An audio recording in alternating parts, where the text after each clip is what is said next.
নমস্কাৰ ছাত্ৰ ছাত্ৰীসকল ই কক্ষালৈ তোমালোকক স্বাগতম জনাইছো মোৰ নাম অবিস্মৃতা বৰঠাকুৰ আজি আমি আলোচনা কৰিম অষ্টম শ্ৰেণীৰ প্ৰথমটি পাঠ নিয়ৰ ছাত্ৰ ছাত্ৰীসকল তোমালোকৰ পাঠত নিয়ৰ নামৰ এটি সুন্দৰ কবিতা সন্নিৱিষ্ট কৰা হৈছে আজি আমি সেই কবিতাটিৰ বিষয়ে আলোচনা কৰিম ছাত্ৰ ছাত্ৰীসকল প্ৰকৃতিৰ বিভিন্ন অবদানসমূহ বা প্ৰকৃতিৰ বিভিন্ন উপাদানসমূহ দেখিলে আমাৰ মনটো ভাল লাগে নহয়নে যেনে এজোপা ধুনীয়া ফুল বা এটি ধুনীয়া চৰাই বা আকাশখন দেখিলে নদীখন দেখিলে আমাৰ মনটো ভাল লাগে আৰু এই সমূহে মানুহৰ মনলৈ অনাবিল আনন্দ কঢ়িয়াই আনে আৰু এই সমূহে আমাৰ সৃষ্টিৰাজিটো সহায় কৰে ঠিক তেনেদৰে প্ৰকৃতিৰ বিভিন্ন উপাদানসমূহ দেখিলে যেনেদৰে আমাৰ মনটো ভাল লাগে মনলৈ আনন্দ আহে ঠিক তেনেদৰে প্ৰকৃতিৰ এটি সুন্দৰ উপাদান নিয়ৰ ছাত্ৰ ছাত্ৰীসকল নিশ্চয় সকলোৱে দেখিছা নিয়ৰৰ টোপালক লৈ কবি চন্দ্ৰকুমাৰ আগৰৱালাই এক সুন্দৰ কবিতা ৰচনা কৰিছে আৰু সেই কবিতাটিৰ বিষয়ে তোমালোকৰ পাঠত সন্নিৱিষ্ট কৰা হৈছে গতিকে কবিতাটিৰ বিষয়ে জনাৰ আগতে আমি কবিৰ বিষয়ে কিছু কথা জানি লওঁ আহা মই ইতিমধ্যে কৈছো যে কবিতাটিৰ কবি হৈছে চন্দ্ৰকুমাৰ আগৰৱালা আৰু তেখেতৰ জন্ম হৈছিল 1867 চনত আৰু অসমীয়া সাহিত্যলৈ ৰোমান্টিক সাহিত্যৰ ঢল বোৱাই অনা কবিসকলৰ ভিতৰত চন্দ্ৰকুমাৰ আগৰৱালা আছিল অন্যতম তেখেতৰ শ্ৰেষ্ঠ কবিতা পুথিখনৰ নাম হৈছে প্ৰতিমা মনত থাকিবনে ছাত্ৰ ছাত্ৰীসকল তেখেতৰ শ্ৰেষ্ঠ কবিতা পুথিখনৰ নাম হৈছে প্ৰতিমা আৰু সেইবাবে তেখেতক প্ৰতিমাৰ খনিকৰ বুলি কোৱা হয় তেখেতক প্ৰতিমাৰ খনিকৰ বুলি কোৱা হয় ছাত্ৰ ছাত্ৰীসকল প্ৰশ্ন আহিব পাৰে যে প্ৰতিমাৰ খনিকৰ বুলি কাক কোৱা হয় তেতিয়া উত্তৰ হ'ব চন্দ্ৰকুমাৰ আগৰৱালা আৰু এই তেখেতৰ শ্ৰেষ্ঠ কবিতা পুথি প্ৰতিমাৰ উপৰিও তেখেতে আন কেইখনমান পুথি লিখিছিল সেই কেইখনৰ নাম চাওঁ আহা বৃণ বৰাগী আৰু চন্দ্ৰামিত গতিকে এই কেইখন হৈছে তেখেতৰ কবিতা পুথি কি পালো আমি প্ৰতিমা বৃণ বৰাগী আৰু চন্দ্ৰামিত চন্দ্ৰকুমাৰ আগৰৱালা জোনাকী কাকতৰো প্ৰথম সম্পাদক আছিল জোনাকী যুগত তেওঁলোকে লিখা মেলা কৰিছিলে জোনাকী কাকতৰ জৰিয়তে তেওঁলোকে সাহিত্য চৰ্চা কৰিছিলে আৰু জোনাকী কাকতৰ প্ৰথম সম্পাদক আছিল চন্দ্ৰকুমাৰ আগৰৱালা আৰু এই চন্দ্ৰকুমাৰ আগৰৱালা লক্ষ্মীনাথ বেজবৰুৱা আৰু হেমচন্দ্ৰ গোস্বামী এই তিনিজনক একেলগে জোনাকীৰ ত্ৰিমূৰ্তি বুলি কোৱা হয় এই তিনিওজনে জোনাকী কাকতত সাহিত্য চৰ্চাৰ জৰিয়তে অসমীয়া সাহিত্যলৈ বহুতো অৱদান আগবঢ়াই থৈ গৈছে গতিকে ছাত্ৰ ছাত্ৰীসকল প্ৰশ্ন আহিব পাৰে যে জোনাকীৰ ত্ৰিমূৰ্তি বুলি কাক কোৱা হয় তেতিয়া উত্তৰটো হ'ব লক্ষ্মীনাথ বেজবৰুৱা চন্দ্ৰকুমাৰ আগৰৱালা আৰু হেমচন্দ্ৰ গোস্বামী গতিকে ইয়াৰ জৰিয়তে আমি কবিৰ বিষয়ে কিছু কথা জানিব পাৰিলো এতিয়া আমি কবিতাটোৰ মাজলৈ যোৱাৰ আগতে কবিয়েনো কবিতাটিৰ মাজেৰে কি কথা প্ৰকাশ কৰিব বিচাৰিছে সেই বিষয়ে অলপ জানি লওঁ আহা ইয়াতে কৈছে যে প্ৰকৃতিৰ ৰূপ বৈচিত্ৰ্যই মানুহৰ মনলৈ কঢ়িয়াই আনে অনাবিল সুখ ইতিমধ্যে মই কৈছো যে প্ৰকৃতিৰ যি সুন্দৰতা প্ৰকৃতিৰ বিভিন্ন যিবোৰ উপাদান সেইসমূহ দেখি আমাৰ মনলৈ আনন্দ আহে সুখ আহে প্ৰতিটো পুৱাই আমাৰ অজানিতে দি যায় আশাৰ বতৰা এই বৰ্ণময় বাৰ্তাৰ অন্যতম বাহক হ'ল নিয়ৰ আৰু এই কবিতাটোত এই বাৰ্তাৰ বাহক হৈছে নিয়ৰ আৰু কবিয়ে নিয়ৰক বিভিন্ন কথাৰ লগত তুলনা কৰিছে তেওঁ কৈছে যে মুকুতা সদৃশ নিয়ৰ কণাবোৰ ঘাঁহ বনৰ ওপৰত কাহিলি পোৱাতে জিলিকি থকা দেখিলে আমাৰ মনলৈ নানা ভাৱ অহাটোৱেই স্বাভাৱিক যেতিয়া এই নিয়ৰৰ কণাসমূহ গছে বনে ফুলে পাতে পৰি থাকে পোৱাত আৰু তাত সূৰ্যৰ ৰশ্মি পৰে এই নিয়ৰৰ কণাসমূহৰ সৌন্দৰ্য আৰু বৰ্ধন হয় আৰু সেই তেতিয়া মানুহৰ মনলৈ বিভিন্ন সুন্দৰ কল্পনা আহিব পাৰে বুলি কৈছে ফটিক পানীৰে ধোৱা এই নিয়ৰৰ কণাবোৰ যেন নিশাৰ আকাশৰ পৰা সৰি পৰা তৰা কবিয়ে এনেদৰে বিভিন্ন কথাৰ লগত তুলনা কৰিছে সৰি পৰা তৰাৰ লগত নৃত্যৰতা পৃথিৱীৰ ডিঙিৰ পৰা ছিঙি পৰা একোটি মণিৰ লগত আৰু পুৱাৰ পোহৰত সেমিকি উঠা এটোপাল চকু পানীৰ লগত কল্পনা কৰিছে এইদৰে কবিয়ে নিয়ৰৰ টোপালসমূহক বিভিন্ন কথাৰ লগত তুলনা কৰিছে আহা এতিয়া আমি মূল কবিতাটোলৈ যাওঁ আৰু কবিয়ে কেনেদৰে সুন্দৰকৈ নিয়ৰক বিভিন্ন কথাৰ লগত তুলনা কৰিছে আমি চাওঁ আহা গতিকে কবিতাটিত প্ৰথমে কৈছে কবিয়ে মুকুতা মণিটি পাহিত জিলিকে ফটিক পানীত ধোৱা নিশাৰ তৰা এটি সৰিয়েহে আছে সৰগত টোপনি যোৱা গতিকে কবিয়ে প্ৰথমে নিয়ৰক কিহৰ লগত তুলনা কৰিছে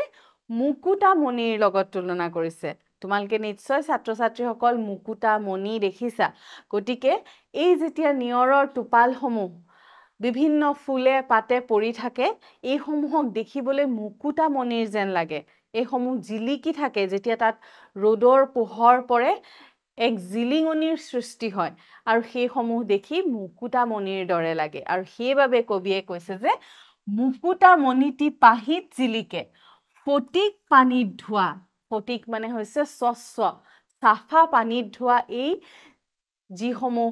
নিয়ৰৰ টোপাল পৰি আছে সেইসমূহ এনেকুৱা লাগিছে যেন ফটিক স্বচ্ছ পানীৰে ধোৱা একোটা মুকুতা মণিহে তাৰ পিছত কবিয়ে কৈছে নিশাৰ তৰা এটি সৰিয়েহে আছে সৰগত টোপনি যোৱা আকৌ কবিয়ে কল্পনা কৰিছে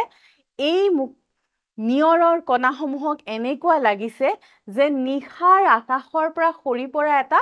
তৰাহে যেন সেই তৰা এটাহে যেন টোপনি গৈ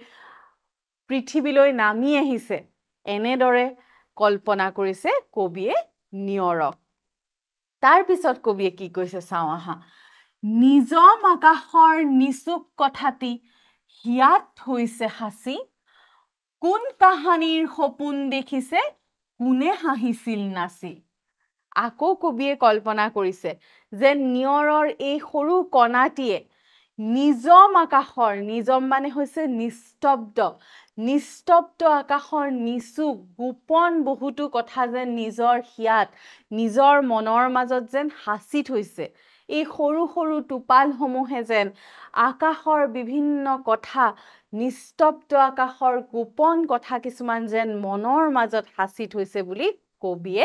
কল্পনা কৰিছে কৈছে কোন কাহানীৰ সপোন দেখিছে কোনে হাঁহিছিল নাচি গতিকে কোনে হাঁহিছিল কোনে বিভিন্ন সপোন ৰচিছিল এই সকলোবোৰ কথা যেন এই নিয়ৰৰ কণাটোৱে নিজৰ মনত গোপনে সাঁচি ৰাখিছে এইদৰে কবিয়ে নিয়ৰক সুন্দৰকৈ কল্পনা কৰিছে তাৰ পিছত কবিয়ে কৈছে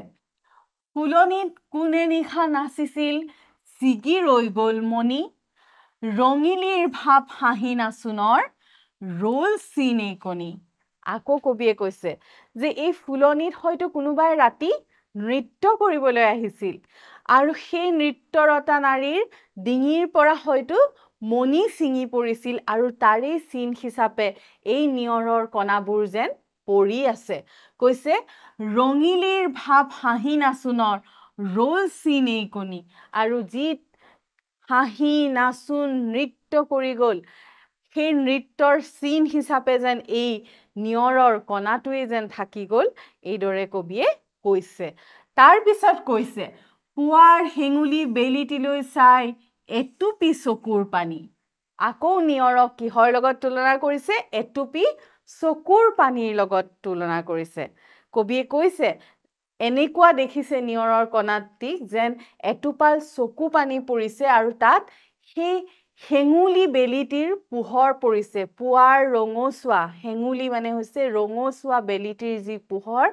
সেই নিয়ৰৰ কণাটোত পৰিছে আৰু এনেকুৱা দেখিছে যেন এটোপাল চকু পানীহে তাত পৰি আছে শেষত কবিয়ে কৈছে নিয়ৰ কৰিলে শুভে ফুলজুপি চাইছো ভাবতে ভাহি আৰু যেতিয়া তোমালোকে নিশ্চয় কেতিয়াবা দেখিছা ফুলত বা পাতত যেতিয়া নিয়ৰৰ কণাসমূহ পৰি থাকে দেখিবলৈ খুব সুন্দৰ হয় দেখা খুব অতি সুন্দৰ লাগে গতিকে কবিও সেই সুন্দৰতা উপভোগ কৰিছে কৈছে নিয়ৰ কলিৰে শুভে ফুলজুপি চাইছো ভাবতে ভাহি গতিকে নিয়ৰৰ সেই সৰু সৰু কণাবোৰে ফুলপাহৰ সৌন্দৰ্য আৰু বৰ্ধন কৰাইছে আৰু সেয়া দেখি কবি ভাবত বিভোৰ হৈ গৈছে সেই ফুলৰ সৌন্দৰ্য দেখি কবি বিভোৰ হৈ পৰিছে আৰু তেনেতে কি হৈছে বুলি কৈছে হাই কি বিষম পেলালে বায়ুৱে জুকাৰি ফুলৰ পাহি আৰু কবিয়ে এইদৰে ফুলপাহিৰ সৌন্দৰ্য উপভোগ কৰি থাকোতে তাত নিয়ৰৰ কণা পৰি থকাৰ সৌন্দৰ্য উপভোগ কৰি থাকোতে হঠাৎ এজাক বতাহ আহিছে আৰু বতাহে আহি ফুলপাহ জুকাৰি পেলাইছে আৰু জুকাৰি পেলোৱাৰ ফলত যিমান তাত নিয়ৰৰ কণা লাগি আছিল সেইসমূহ তললৈ সৰি পৰিছে গতিকে এইদৰে কবিয়ে নিয়ৰক লৈ পেলাই এক সুন্দৰ বিৱৰণ এক সুন্দৰ কল্পনা আগবঢ়াইছে যেনেদৰে প্ৰকৃতিৰ বিভিন্ন উপাদানসমূহ দেখি আমাৰ মনলৈ আনন্দ আহে সুখ আহে তেনেদৰে নিয়ৰৰ কণাসমূহ দেখি কবিও বিভিন্ন কল্পনা আগবঢ়াইছে এই সুন্দৰ কবিতাটি তোমালোকৰ পাঠত সন্নিবিষ্ট কৰা হৈছে আশা কৰিছো ছাত্ৰ ছাত্ৰীসকল তোমালোকে কবিতাটো মূল ভাৱটো বুজিব পাৰিছা এতিয়া আহো আমি কেইটামান প্ৰশ্ন উত্তৰৰ বিষয়ে আলোচনা কৰো প্ৰথম প্ৰশ্নটো দিছো চন্দ্ৰকুমাৰ আগৰৱালাৰ শ্ৰেষ্ঠ কবিতা পুথিখনৰ নাম কি ইয়াতে দুটা অপচন দিয়া আছে প্ৰতিমা আৰু বিন বৰাগী ছাত্ৰ ছাত্ৰীসকল আমি ইতিমধ্যে আলোচনা কৰিছিলো যে তেখেতৰ শ্ৰেষ্ঠ কবিতা পুথিখনৰ নাম হৈছে প্ৰতিমা আৰু সেইবাবে তেখেতক কি বুলি কোৱা হয় প্ৰতিমাৰ খনিকৰ বুলি কোৱা হয় দ্বিতীয় প্ৰশ্নটোত আছে মুকুতা মণিটি বুলি কবিয়ে দেশক বুজাইছে মুকুতা মণিটি বুলি কবিয়ে কাক বুজাইছে নিয়ৰক বুজাইছে যিহেতুকে কবিতাটোত নিয়ৰক লৈ এক সুন্দৰ বিৱৰণ এক সুন্দৰ তুলনা আগবঢ়াইছে কবিয়ে গতিকে মুকুতা মণিটি বুলিও কবিয়ে কিহক বুজাইছে নিয়ৰক বুজাইছে নিয়ৰক বুজাইছে আৰু শেষৰ প্ৰশ্নটো আছে চন্দ্ৰকুমাৰ আগৰৱালাৰ দেশ কাকতৰ প্ৰথম সম্পাদক আছিল ছাত্ৰ ছাত্ৰীসকল ইতিমধ্যে আমি পঢ়ি আহিছো যে চন্দ্ৰকুমাৰ আগৰৱালা জোনাকী কাকতৰ প্ৰথম সম্পাদক আছিল আৰু চন্দ্ৰকুমাৰ আগৰৱালা লক্ষ্মীনাথ বেজবৰুৱা আৰু হেমচন্দ্ৰ গোস্বামী এই তিনিওজনে জোনাকী কাকতৰ যোগেদি সাহিত্য চৰ্চা কৰিছিল আৰু সেইবাবে তেওঁলোকক জোনাকীৰ ত্ৰিমূৰ্তি বুলি কোৱা হয় গতিকে এই উত্তৰটো হ'ব চন্দ্ৰকুমাৰ আগৰৱালা